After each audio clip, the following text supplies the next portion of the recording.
本人咧收到一宗退休市民嘅個案啊，涉及幾年前咧一名前線公職人員咧喺執勤嘅時候就俾位市民咧係推倒咁啊受傷嘅，可能膊頭受傷。但係睇翻醫療報告咧，佢係僅係擦傷嘅啫，冇骨折啊，其他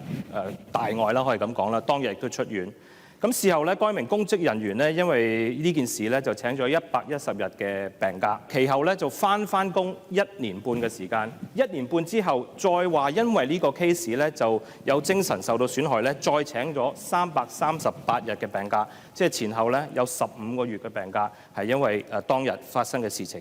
咁但係另外一個部分咧，就係幾年之後咧，忽然間咧部門亦都係通過律政司咧，就係要求呢位市民咧繳付翻數十萬元嘅病假人工啦，同埋僱員嘅賠償。咁我唔係專業人士，我亦都唔係醫生啦，我自己覺得亦都係嗰個所謂合理性咧係存疑嘅。所以請問局方咧有咩機制？我知道嗰個主體答案裏邊都提咗啦。咁但係俾我睇到咧，其實好多個主動性都喺個部門裏邊，部門懷疑佢係不合理咧，先會進行調查。咁會唔會有更清楚嘅機制可以落實呢個合理性，係保障翻市民嘅權益同埋公眾嘅對公務員嘅信心咧？多謝主席。